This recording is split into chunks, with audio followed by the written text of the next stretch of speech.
Hi hello friends, welcome back to my channel. Friends, video ಕನ್ನಡಕ್ಕೆ ಸಂಬಂಧಪಟ್ಟಂತೆ ಕಡ್ಡಾಯ Kannada KPSC conduct ಮಾಡಿರ್ತಕ್ಕಂಥ ಕಡ್ಡಾಯ ಕನ್ನಡ ಕ್ವಶನ್ ಪೇಪರ್ ನಮ್ಮ ಮುಂದೆ ಇದೆ.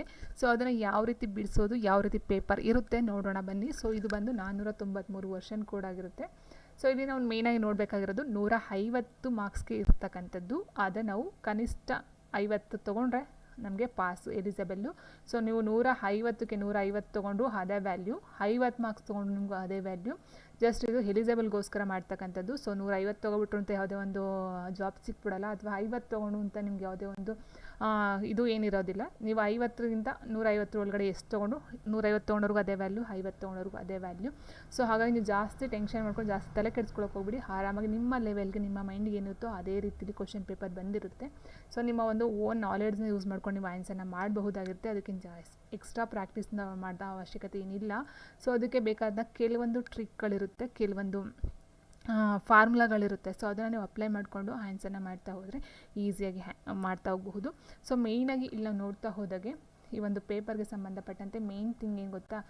ಸೊ ನೋಡಿ, ಇದು ಅಂಕಗಳ ಪಟ್ಟಿ ಒಟ್ಟು ಬರ್ತಕ್ಕಂಥದ್ದು 12 ಮೇಯ್ನ್ ಬರುತ್ತೆ. 12 ಮೇಯ್ನಲ್ಲಿ ಒಂದೊಂದು ಮೇಯ್ನಲ್ಲಿ ಇಷ್ಟಿಷ್ಟು ಕ್ವಶನ್ಸ್ಗಳಂತ ಕೊಟ್ಟಿರ್ತಾರೆ. ಆ್ಯಂಡ್ ನೆಕ್ಸ್ಟು ಮೇಯ್ನ್ ಇದರಲ್ಲಿ ಏನಂತ ಹೇಳಿದ್ರೆ, ನಿಮ್ಮ ಒಂದು ಇದಕ್ಕೆ ಸಂಬಂಧಪಟ್ಟಂತೆ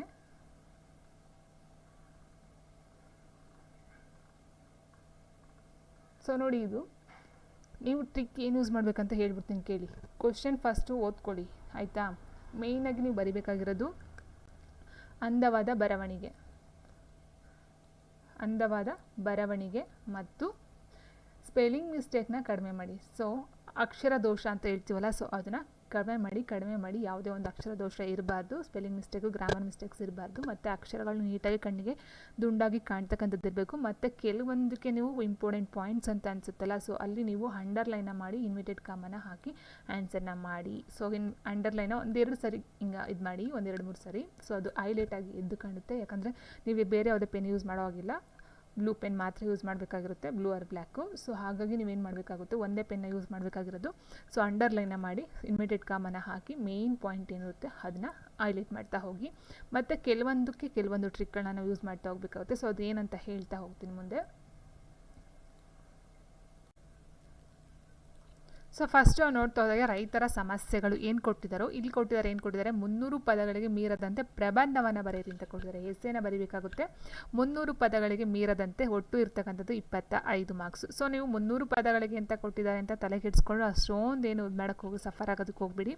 ನಿಮಗೆ ಎಷ್ಟು ಗೊತ್ತಿರುತ್ತೋ ಅದನ್ನು ಸ್ಟೆಪ್ ಬೈ ಸ್ಟೆಪ್ಪು ನೀಟಾಗಿ ಹಂತವಾಗಿ ಬರಿತಾ ಹೋಗಿ. ನಿಮಗೆ 25 ಮಾರ್ಕ್ಸಲ್ಲಿ ಅಟ್ಲೀಸ್ಟ್ ಒಂದು 20 ಮಾರ್ಕ್ಸ್ ಅದನ್ನು ತೊಗೊಂಡ್ರೆ ಅದೇ ಮೇಯ್ನ್ ಇದು ಅಂತ ಹೇಳ್ಬೋದು. ಯಾಕಂದರೆ ಇನ್ನು 150 ಮಾರ್ಕ್ಸ್ ಗಂಟನೂ ಇದೆ. ಸೊ ಹಾಗಾಗಿ ನೀವು ಜಾಸ್ತಿ ಏನು ತಲೆ ಕೆಡಿಸ್ಕೊಳಕ್ಕೆ ಹೋಗ್ಬಿಡಿ. ಎಷ್ಟು ಗೊತ್ತಿರುತ್ತೋ ಅಷ್ಟು ನೀವು ಆನ್ಸರ್ನ ಮಾಡ್ತಾ ಹೋಗಿ. ನೀವು ಇದಕ್ಕಿಂತ ಬೆಸ್ಟ್ ಅಂತ ಹೇಳ್ತಾ ಹೋದರೆ 1 ಮಾರ್ಕ್ಸ್ 2 ಮಾರ್ಕ್ಸ್ ಕ್ವಶನ್ಸ್ಗಳಿರ್ತಾವಲ್ಲ, ಅದ್ರಲ್ಲಿ ಬೇಗ ಆನ್ಸರ್ನ ಮಾಡ್ತಾ ಹೋಗ್ಬೋದು. ಯಾಕಂದರೆ ಒಂದೊಂದೇ ಕ್ವಶನ್ಗೆ ಒಂದೊಂದೇ ಆನ್ಸರ್ನ ಮಾಡ್ತಾವ್ರೆ, ಒಂದೊಂದು ಪಾಯಿಂಟ್ ಸಿಕ್ಕೋಗ್ಬಿಡುತ್ತೆ. ಸೊ ಹಾಗಾಗಿ ಇದಕ್ಕೂ ಅಷ್ಟೇ ನಿಮಗೆ ಎಷ್ಟು ಗೊತ್ತಿರುತ್ತೋ ಅಷ್ಟನ್ನು ನೀವು ಆನ್ಸರ್ನ ನೀಟಾಗಿ ಹಂತವಾಗಿ ಸ್ಪಷ್ಟವಾಗಿ ಬರಿತಾ ಹೋಗಿ. ಇಲ್ಲಿ ನೋಡಿ, ಫಸ್ಟು ರೈತರ ಸಮಸ್ಯೆಗಳ ಬಗ್ಗೆ ಕೊಟ್ಟಿದ್ದಾರೆ. ಒಂದೇ ಪ್ರಬಂಧ ಕೊಟ್ಟಿರ್ತಕ್ಕಂಥ ನೀವು ಅಟೆಂಡ್ ಮಾಡಲೇಬೇಕು. ಸೊ ಆಪ್ಷನಲ್ಲಿ ಯಾವುದೋ ಒಂದು ಆಪ್ಷನ್ಸ್ಗಳನ್ನ ಕೊಡೋದಿಲ್ಲ KPSC ಕಡ್ಡಾಯ ಕನ್ನಡದಲ್ಲಿ. ಆಪ್ಷನ್ಸ್ಗಳ ಒಂದು ಇದೇ ಇಲ್ಲ. ಸೊ ಎಷ್ಟು ಕೊಟ್ಟಿರ್ತಾರೋ ಅಷ್ಟು ನೀವು ಅಟೆಂಡ್ ಮಾಡಲೇಬೇಕಾಗುತ್ತೆ. ಫಸ್ಟಿಗೆ ನಾವು ರೈತರ ಸಮಸ್ಯೆಗಳ ಬಗ್ಗೆ ನೋಡ್ತಾ ಹೋದಾಗ, ಯಾವುದೇ ಒಂದು ಪ್ರಬಂಧವನ್ನು ನೀವು ತೊಗೊಳ್ಬೇಕಂತ ಹೇಳಿದ್ರೆ ಫಸ್ಟಿಗೆ ನೀವು ಪೀಠಿಕೆನ ಹಾಕಲೇಬೇಕಾಗುತ್ತೆ. ಸೊ ಅದು ಮೇಯ್ನು ಫಾರ್ಮುಲಾ. ನೀವು ಒಂದು ಎಸ್ಸೆಗೆ ಅಂತ ಹೇಳ್ತಾ ಹೋಗ್ಬೋದು. ಫಸ್ಟು ಪೀಠಿಕೆಯನ್ನು ಹಾಕಿ, ಅದಾದ ನಂತರ ವಿವರಣೆಯನ್ನು ಕೊಡಿ, ಅದಾದ ನಂತರ ಲಾಸ್ಟ್ ಕನ್ಕ್ಲೂಷನ್, ತೀರ್ಮಾನ ಅಂತ ಹೇಳ್ತೀವಿ. ಸೊ ಅದನ್ನು ನೀವು ಬರೀಲೇಬೇಕಾಗುತ್ತೆ. ಅದರ ಒಂದು ಹೆಡ್ಡಿಂಗ್ನ ಹಾಕ್ಬಿಟ್ಟು ಅದನ್ನು ನೀವು ನೀಟಾಗಿ ಬರ್ಕೊಳ್ತಾ ಹೋಗಬೇಕಾಗುತ್ತೆ. ಫಸ್ಟಿಗೆ ನೀವು ಪೀಠಿಕೆಯನ್ನು ಹಾಕಬೇಕು. ಸೊ ಇಲ್ಲಿ ನಾವು ನೋಡ್ತಾ ಹೋದಾಗೆ ಒಟ್ಟು 5 ಪೇಜ್ಗಳನ್ನು ಕೊಡ್ತಾರೆ. 5 ಪೇಜನ್ನು ಡಿವೈಡ್ ಮಾಡ್ಕೊಂಡು ನೀವು ಮಾಡ್ತಾ ಹೋಗಿ. ಸೊ 5 ಪೇಜಲ್ಲಿ 5 ಪೇಜ್ ಬರೀಬೇಕು ಅಂತಕ್ಕಂಥದ್ದು ಏನಿಲ್ಲ. ಆ್ಯಂಡ್ 300 ಪದಗಳನ್ನು ಸಹ ನೀವು 300 ಪದನೇ ಬರೀಬೇಕು, ಅಥವಾ ಅದಕ್ಕಿಂತ ಜಾಸ್ತಿ ಬರೀಬಾರ್ದು, ಅದಕ್ಕಿಂತ ಕಮ್ಮಿ ಬರೀಬಾರ್ದು ಅಂತಕ್ಕಂಥದ್ದು ಯಾವುದೇ ಒಂದು ತಲೆಯಲ್ಲಿ ಮೈಂಡಲ್ಲಿ ಇಟ್ಕೊಳ್ಳೋದಕ್ಕೆ ಹೋಗ್ಬೇಡಿ. ಸೊ ನೀವು ಎಷ್ಟು ಬರ್ದಿರ್ತೀರೋ ಅಷ್ಟಕ್ಕೆ ಮಾರ್ಕ್ಸ್ ಅವ್ರು ಕೊಡ್ತಾರೆ. ಸೊ ಇಲ್ಲಿ ನೋಡ್ತಾ ಹೋದರೆ ಫಸ್ಟ್ ನಾವು ಪೀಠಿಕೆನ ಹಾಕಬೇಕು. ಸೊ ಪೀಠಿಕೆ ಹಾಕ್ಬೇಕಂತ ಹೇಳಿದ್ರೆ ಫಸ್ಟ್ ನೀವು ಈ ಥರ ಅಂಡರ್ಲೈನ್ ಮಾಡಿ ಒಂದು ಇದನ್ನು ಹಾಕ್ಬಿಟ್ಟು ಈ ಥರ. ಸೊ ನೀವು ಪೀಠಿಕೆನ ಹಾಕಬೇಕಾಗುತ್ತೆ. ಸೊ ಪೀಠಿಕೆನ ಹಾಕಬೇಕಂತ ಹೇಳಿದ್ರೆ ಏನಾಗುತ್ತೆ, ಫಸ್ಟ್ ನೀವು ಪೀಠಿಕೆ ಹಾಕಬೇಕು. ಇಲ್ಲಿ ಯಾವುದ್ರ ಬಗ್ಗೆ ಹಾಕಬೇಕು, ರೈತರ ಸಮಸ್ಯೆಗಳ ಬಗ್ಗೆನೇ ನೀವು ಪೀಠಿಕೆನ ಹಾಕಬೇಕಾಗುತ್ತೆ. ಸೊ ಹಾಕಬೇಕಂತ ಹೇಳಿದಾಗ ನೀವೇನು ಮಾಡಬಹುದು, ರೈತರ ಬಗ್ಗೆ ಯಾವುದೋ ಒಂದೆರಡು ಮಾತುಗಳನ್ನ ಹಾಕಬಹುದು. ಸೊ ರೈತರನ್ನು ನಮ್ಮ ದೇಶದ ಬೆನ್ನೆಲುಬು ಅಂತ ಹಾಕಿ, ಅಥವಾ ಈಗ ರೈತರು ನಮ್ಮ ದೇಶದ ಆರ್ಥಿಕತೆಯ ಬೆನ್ನೆಲುಬು ಆಗಿರ್ಬೋದು. ಮತ್ತು ಭಾರತವು ವ್ಯವಸಾಯ ಪ್ರಧಾನ ದೇಶವಾಗಿದ್ದು ವ್ಯವಸಾಯಕ್ಕೆ ಸಂಬಂಧಪಟ್ಟಂತೆ ರೈತರ ಅವಶ್ಯಕತೆ ತುಂಬ ಇದೆ ಅಂತ ಈ ಥರ ನೀವು ರೈತರ ಬಗ್ಗೆ ಒಂದು 4-5 ಸಾಲುಗಳ ಒಂದು ಪೀಠಿಕೆಯನ್ನು ಹಾಕ್ತಾ ಹೋಗಬೇಕಾಗುತ್ತೆ. ಮತ್ತು ಇಲ್ಲಿ ನೀವು ನೇರವಾಗಿ ಹೇಳ್ತಾ ಹೋದಾಗೆ ಕೆಲವೊಂದು ನುಡಿಮುತ್ತುಗಳನ್ನು ಇದ್ರೆ ರೈತರಿಗೆ ಸಂಬಂಧಪಟ್ಟಂತೆ ಆಗಿರ್ಬೋದು, ಅಥವಾ ನಿಮಗೆ ಇಲ್ಲಿ ಕೊಟ್ಟಿರ್ತಕ್ಕಂಥ ಪ್ರಬಂಧ ಯಾವುದಿರುತ್ತೋ ಅದರ ಬಗ್ಗೆ ನಿಮಗೆ ನುಡಿಮುತ್ತುಗಳನ್ನು ಗೊತ್ತಿದ್ರೆ, ಅಥವಾ ವಾಕ್ಯಗಳಾಗಿರ್ಬೋದು, ಅಥವಾ ಸಾಲುಗಳು, ಅಥವಾ ಈ ಕವಿಗಳು ಬರೆದಿರ್ತಕ್ಕಂಥ ಸಾಲುಗಳು, ಲೈನ್ಗಳು ಏನು ಗೊತ್ತಿರುತ್ತೋ, ಅಥವಾ ಹಾಡುಗಳು ಏನು ಗೊತ್ತಿರುತ್ತೋ, ಸೊ ಅದನ್ನು ನೀವು ಅಲ್ಲಿ ಮೆನ್ಷನ್ ಮಾಡ್ತಾ ಹೋದರೆ ಇನ್ನೂ ತುಂಬ ಚೆನ್ನಾಗಿರುತ್ತೆ. ಅದರ ಒಂದು ಇನ್ವಿಟೆಡ್ ಕಾಮ ಹಾಕಿ ನೀಟಾಗಿ ಯಾರು ಹೇಳಿದ್ದು, ಯಾರು ಬರೆದಿದ್ದು, ಯಾರ ಸಾಲುಗಳು ಅಂತ ನೀವು ಹಾಕ್ಬಹುದು. ಸೊ ಫಾರ್ ಎಕ್ಸಾಂಪಲ್ ರೈತರ ಬಗ್ಗೆ ಒಂದು ಸಾಂಗ್ ಇದೆ, ಮತ್ತು ಇನ್ನೂ ಒಂದು ಹೇಳ್ತೀವಿ ರೈತನ ದೇಶದ ಬೆನ್ನೆಲುಬು ಅಂತ ಹೇಳ್ತೀವಿ, ಸೊ ಅದನ್ನು ಹೈಲೈಟ್ ಮಾಡಿ ಹಾಕ್ಬಹುದು. ಸೊ ಈ ಥರ ನೀವು ಅದಕ್ಕೆ ಸಂಬಂಧಪಟ್ಟಂತೆ ನೀವು ಪೀಠಿಕೆಯಲ್ಲಿ ಹಾಕಬೇಕಾಗುತ್ತೆ. ಸೊ ಅದನ್ನು ನೀವು ಪೀಠಿಕೆಯಲ್ಲಿ ತೊಗೊಳ್ತಾ ಹೋದಾಗ ಅರ್ಧ ಪೇಜು ಹೆಚ್ಚು ಕಮ್ಮಿ ಪೀಠಿಕೆಗೆ ಮುಗಿದೋಗುತ್ತೆ. ಸೊ ನೀಟಾಗಿ ಸ್ವಲ್ಪ ದಪ್ಪವಾಗಿ ಬರಿತಾ ಹೋಗಿ, ಫುಲ್ ಸಣ್ಣ ಕೊರಿಯೋದಕ್ಕೆ ಏನು ಹೋಗಬೇಡಿ, ದಪ್ಪವಾಗಿನೇ ಹ್ಯಾಂಡ್ಸನ್ನು ಮಾಡ್ತಾ ಹೋಗಿ, ಪೇಜು ಬೇಗ ತುಂಬಿಕೊಳ್ತಾ ಹೋಗುತ್ತೆ. ಓಕೆನಾ.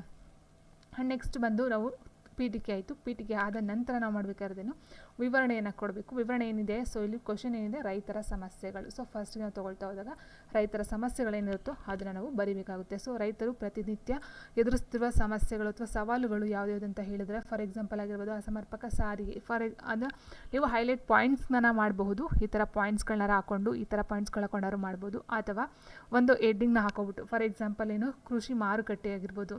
ಓಕೆನಾ.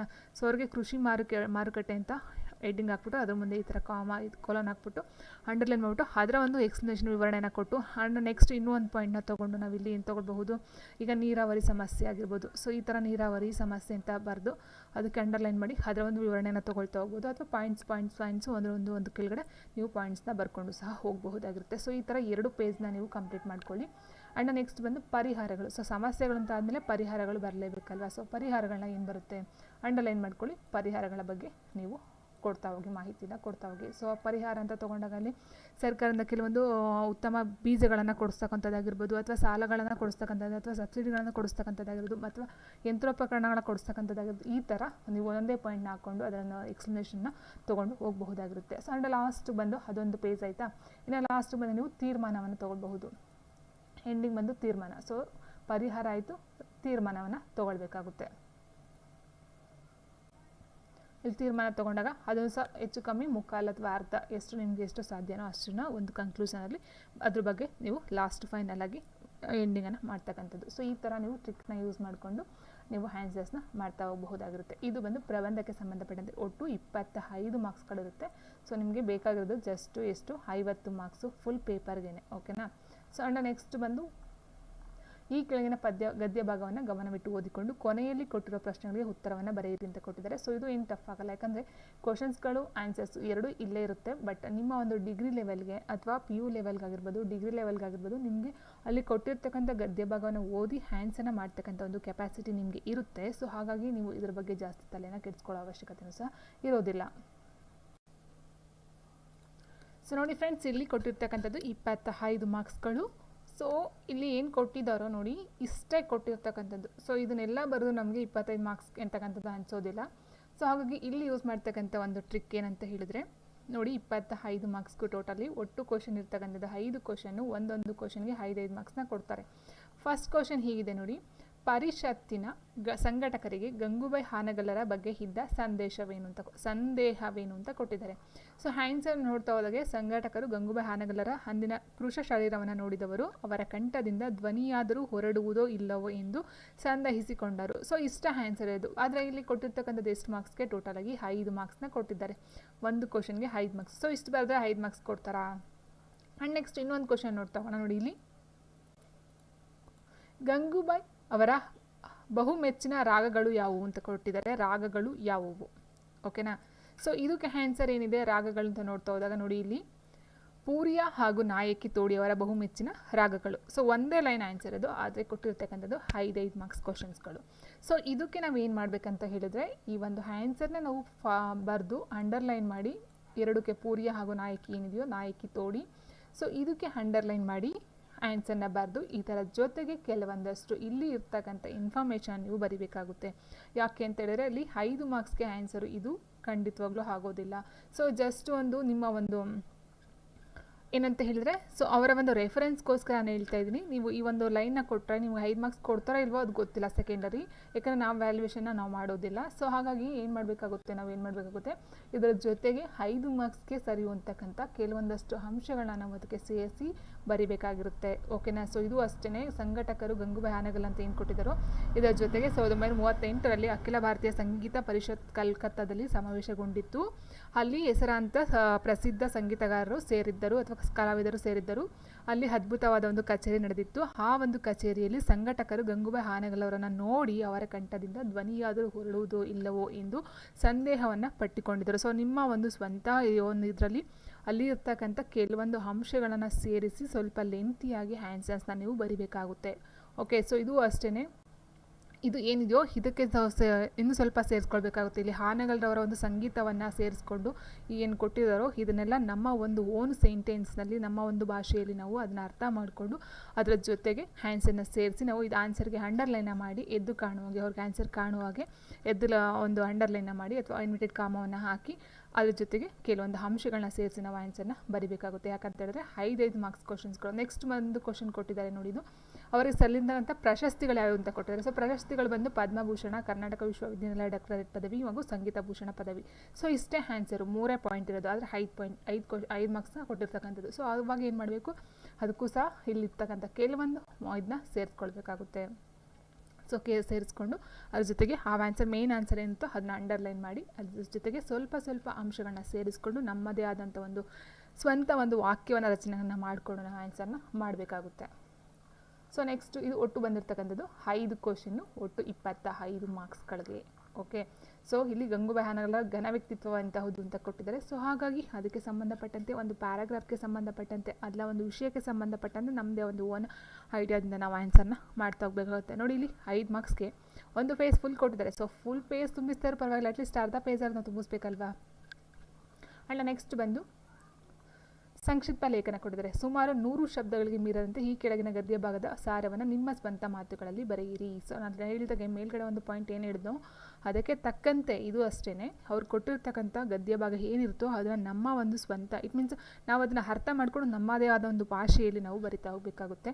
ಸೊ ಫಾರ್ ಎಕ್ಸಾಂಪಲ್ ಅಂತ ಹೇಳಿದಾಗ ಯುದ್ಧಗಳು ಮನುಷ್ಯನ ಅಸೂಯೆಯ ಪ್ರತೀಕ ಅಂತ ಕೊಟ್ಟಿದ್ದಾರೆ. ಅಧಿಕಾರದ ಲಾಲಾಸೆ, ಭೂಕಬಳಿಕೆ, ಸರ್ವಾಧಿಕಾರ, ಆರ್ಥಿಕ ಹಿಡಿತ, ಗಡಿ ವಿವಾದ, ಹೀಗೆ ಹಲವಾರು ಆಮಿಷಗಳನ್ನು ಸಾಧಿಸಲು ಯುದ್ಧಗಳು ನಡೆಯುತ್ತವೆ ಅಂತ ಕೊಟ್ಟಿದ್ದಾರೆ.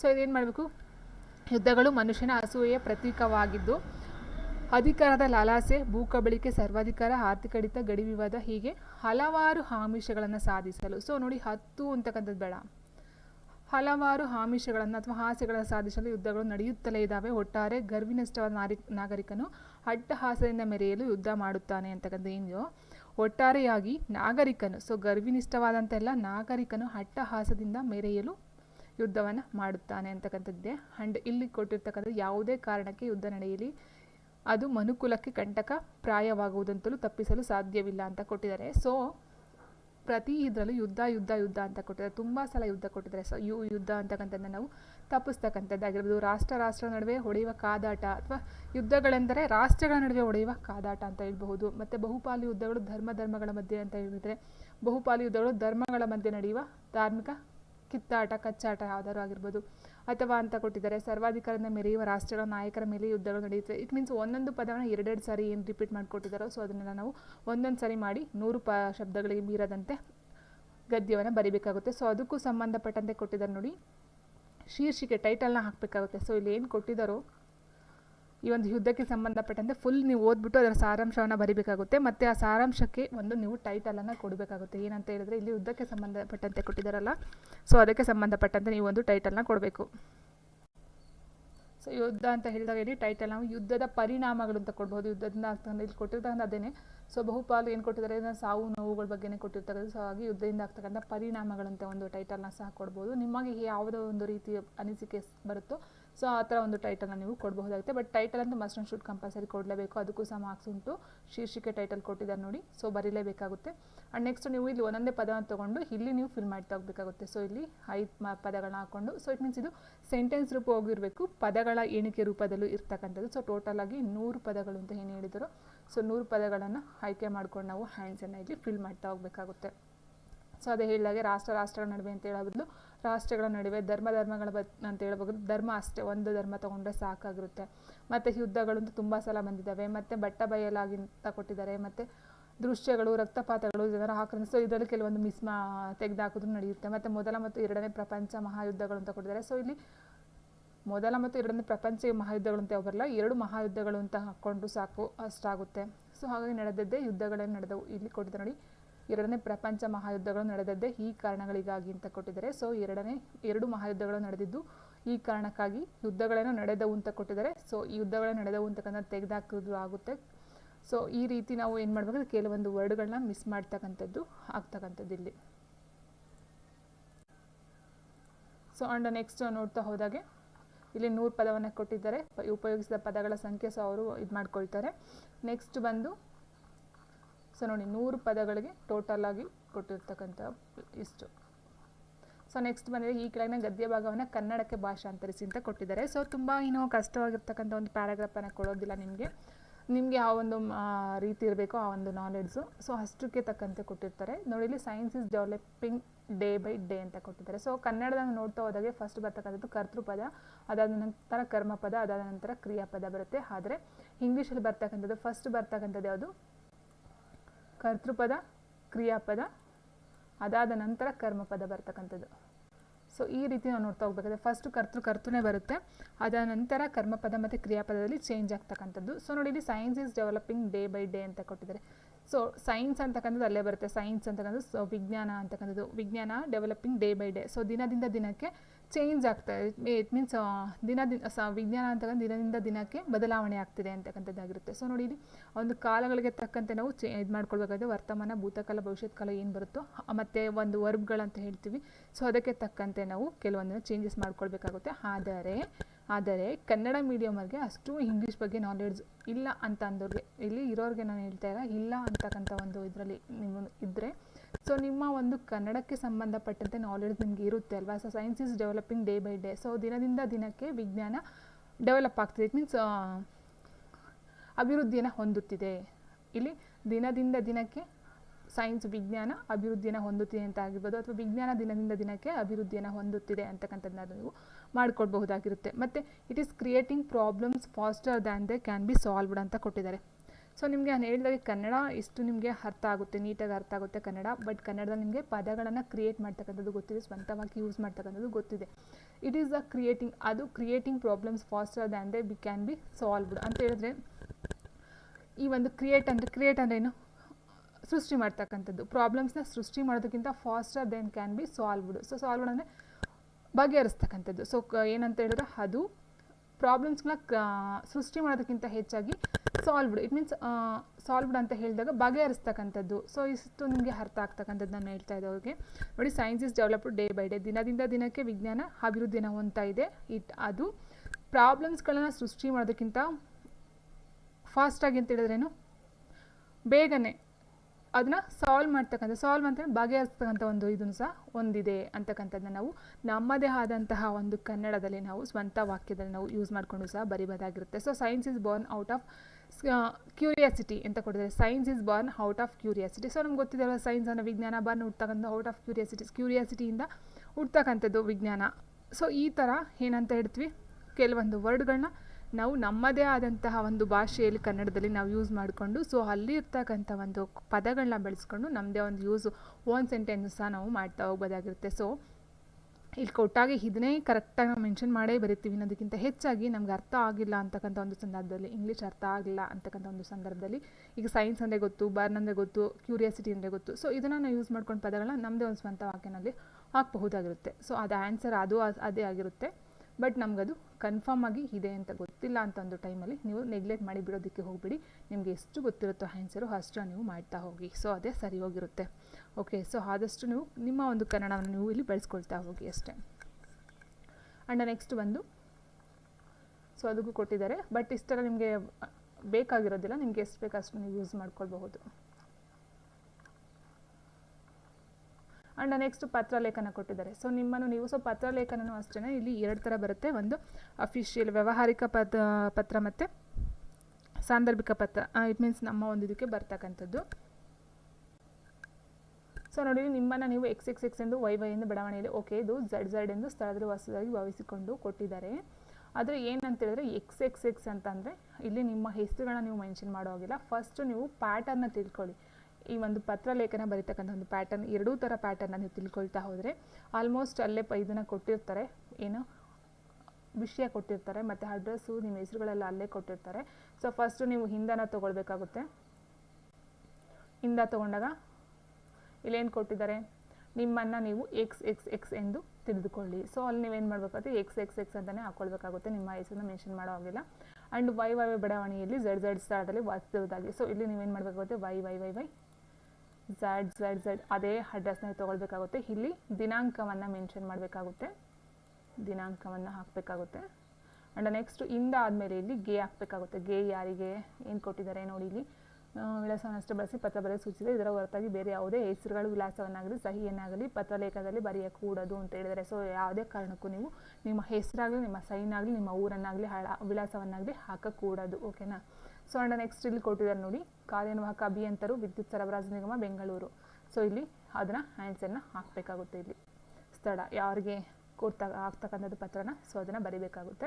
ಆ್ಯಂಡ್ ಅದಾದ ನಂತರ ನಿಮಗೆ ಬರ್ತಕ್ಕಂಥದ್ದು ಗೆ ಆದಮೇಲೆ ಇಲ್ಲಿ ಬರ್ತಕ್ಕಂಥದ್ದು ವಿಷಯ ಬರುತ್ತೆ, ಮಾನ್ಯರೇ ಬರುತ್ತೆ.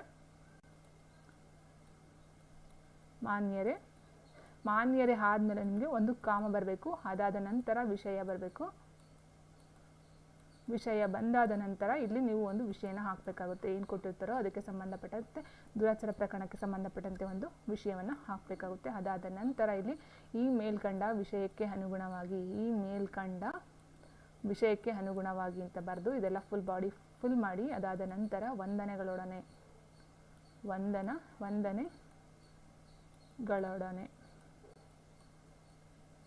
ಅಂತ ಬರೆದು ಇಂತಿ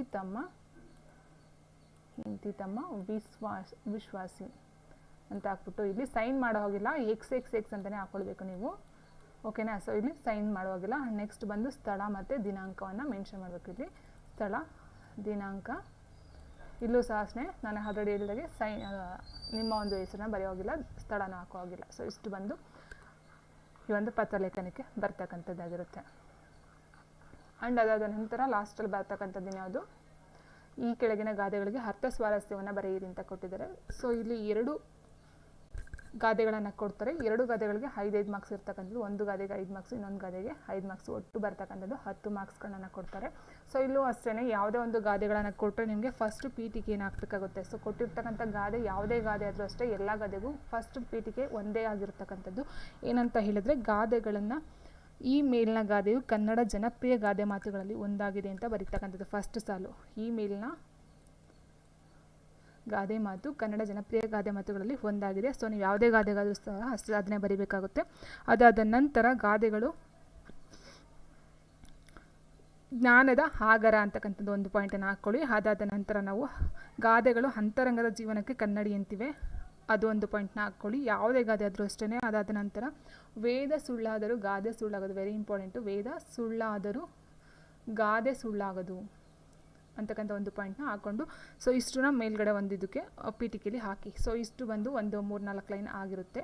ಎಲ್ಲ ಗಾದೆಗೂ ಇದು ಕಂಪಲ್ಸರಿ ಹಾಕಲೇಬೇಕು. ಅದಾದ ನಂತರ ನೀವು ಇಲ್ಲಿ ಕೆಳಗಡೆ ಸ್ವಲ್ಪ ಸ್ಪೇಸನ್ನು ಕೊಟ್ಟು ಇಲ್ಲಿಂದ ಅದರ ಒಂದು ವಿವರವನ್ನು ಶುರು ಮಾಡಿ ಲಾಸ್ಟ್ಗೆ ಮುಗಿಸ್ಬೇಕಾಗುತ್ತೆ.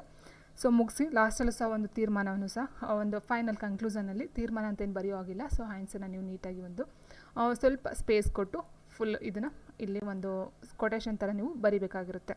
ಸೊ ಇಷ್ಟನ್ನು ನೀವು ಬರೆದ್ರೆ ಈ ಗಾದೆಗೆ ಒಂದು ಯಾವುದೇ ಗಾದೆ ಕೊಡ್ಬೋದು, ಇದೇ ಗಾದೆ ಅಂತಲ್ಲ, ಯಾವುದೇ ಗಾದೆ ಕೊಟ್ಟರು ಈ ಒಂದು ಫಾರ್ಮುಲಾ ನೀವು ಅಪ್ಲೈ ಮಾಡೋಗುತ್ತೆ. ಇದೇ ಒಂದು ಪ್ಯಾಟರ್ನಲ್ಲಿ ನೀವು ಬರಿಬೇಕಾಗುತ್ತೆ. ಸೊ ಕುಳಿತು ಉಣ್ಣವನಿಗೆ ಕುಡಿಕೆಯನ್ನು ಸಾಲದು ಅಂತ ಕೊಟ್ಟಿದ್ದಾರೆ. ಸೊ ಇದಕ್ಕೆ ನೀವು ಏನು ಬರ್ಬೋದು, ಕುಳಿತು ಉಣ್ಣವನಿಗೆ ಕುಡಿಕೆ ಒಂದು ಸಾಲದು, ನಿಮ್ಮ ಒಂದು ಸೆಂಟೆನ್ಸು, ನಿಮ್ಮ ಒಂದು ಓನ್ ಸೆಂಟೆನ್ಸು, ನಿಮ್ಮ ಒಂದು ಅನುಭವಕ್ಕೆ ತಕ್ಕಂತೆ ನಿಮಗೆ ಯಾವ ಒಂದು ಐಡಿಯಾ ಇರುತ್ತೋ ಸೊ ಅದ್ರ ಮೇಲೆ ನೀವು ಬರಿಬಹುದಾಗಿರುತ್ತೆ. ಇದೇನೇ ಬರಿಬೇಕು ಅಂತ ಏನಿಲ್ಲ. ಈ ಒಂದು ಗಾದೆಗೆ ಸಂಬಂಧಪಟ್ಟಂತೆ ನಿಮಗೆ ಎಷ್ಟು ಅನುಭವ ಇರುತ್ತೋ ಅಥವಾ ಎಷ್ಟು ವಿಷಯ ಗೊತ್ತಿರುತ್ತೋ, ಸೊ ಎಷ್ಟು ಒಂದು ಏನಂತ ಹೇಳ್ತೀವಿ ಫೇಮಸ್ ಇಂಟೆಲಿಜೆಂಟ್ ನಿಮ್ಮಲ್ಲಿರುತ್ತೋ ಸೊ ಆ ಥರ ನೀವು ಬರಿತಾ ಹೋಗ್ಬೋದಾಗಿರುತ್ತೆ. ಆ್ಯಂಡ್ ನೆಕ್ಸ್ಟ್ ಬಂದು ದೇಶ ಸುತ್ತು ಕೋಶ ಓದು. ಇದಕ್ಕೆ ಅಷ್ಟೇ ಸೇಮ್ ನಾನು ಏನು ಹೇಳಿದ ಮೇಲ್ಗಡೆ ಪ್ಯಾಟರ್ನು. ಈ ಮೇಲಿನ ಗಾದೆಯು ಕನ್ನಡದ ಜನಪ್ರಿಯ ಪ್ರಸಿದ್ಧ ಗಾದೆ ಮಾತುಗಳಲ್ಲಿ ಒಂದಾಗಿದೆ. ವೇದ ಸುಳ್ಳಾದರೂ ಗಾದೆ ಸುಳ್ಳಾಗದು ಎಂಬ ನಾಣ್ಣುಡಿ ಇದೆ. ಗಾದೆಗಳು ಜ್ಞಾನದ ಆಗರ. ಈ ಒಂದು ಗಾದೆಗಳು ಕನ್ನಡ ಮಾತನಾಡೋ ಜನರ ಬಾಯಿಂದ ಹರಿದಾಡ್ತಕ್ಕಂಥ ಒಂದು ಪ್ರಮುಖ ಮಾಹಿತಿ ಅಥವಾ ನಾಣ್ಣುಡಿ. ಇನ್ನೊಂದು ಪಾಯಿಂಟ್ ಏನಂತ ಹೇಳಿದ್ರೆ ಗಾದೆಗಳನ್ನು ನಾಣ್ಣುಡಿ ಅಂತಕ್ಕಂಥ ಇನ್ನೊಂದು ಹೆಸರಿಂದಲೂ ಸಹ ಕರೆಯಲಾಗುತ್ತದೆ ಅಂತಕ್ಕಂಥ ಒಂದು ಪಾಯಿಂಟ್ನೂ ಸಹ ನೀವು ಸೇರಿಸ್ಬೋದಾಗುತ್ತೆ. ಅದಾದ ನಂತರ ಇಷ್ಟು ಬರುತ್ತೆ ಪೀಠಿಕೆಗೆ. ನೆಕ್ಸ್ಟು ಅದರ ಒಂದು ಸಾರಾಂಶವನ್ನು ಇಲ್ಲಿ ಬರೀತಕ್ಕಂಥದ್ದು. ಸೊ ಇಷ್ಟು ಬಂದು ಗಾದೆಗೆ ಸಂಬಂಧಪಟ್ಟಂತೆ ನೀವು ಬರಿಬೋದಾಗಿರುತ್ತೆ. ಆ್ಯಂಡ್ ನೆಕ್ಸ್ಟು ಈ ಕೆಳಗಿನ ನುಡಿಗಟ್ಟುಗಳ ಅರ್ಥ. ಸೊ ಇದು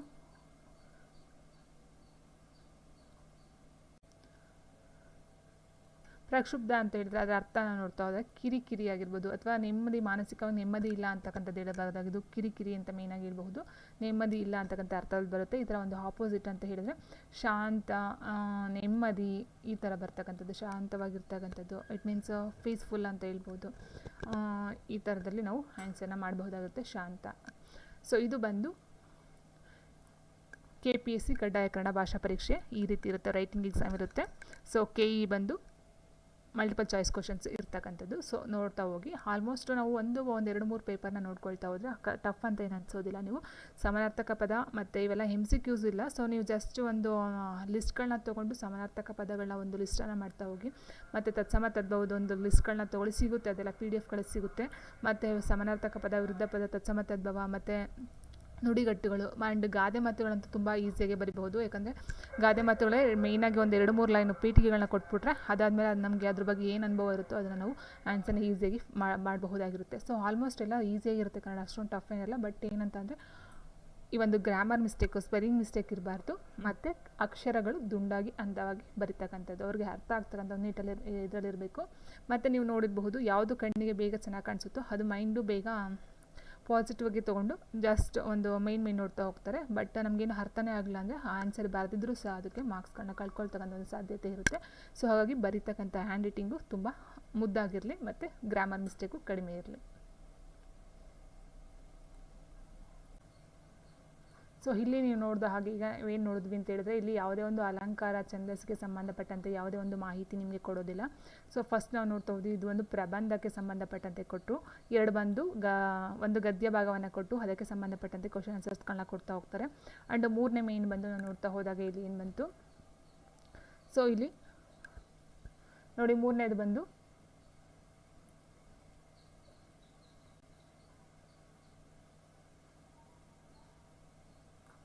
ಮೂರನೇದು ಬಂದು ಏನು ಕೊಟ್ಟಿದ್ದಾರೆ, 100 ಶಬ್ದಗಳಿಗೆ ಮೀರದಂತೆ ಅಂತಕ್ಕಂಥ ಒಂದು ಪಾಯಿಂಟನ್ನು ಕೊಟ್ಟಿದ್ದಾರೆ. 100 ಶಬ್ದಗಳಿಗೆ ಮೀರದಂತೆ.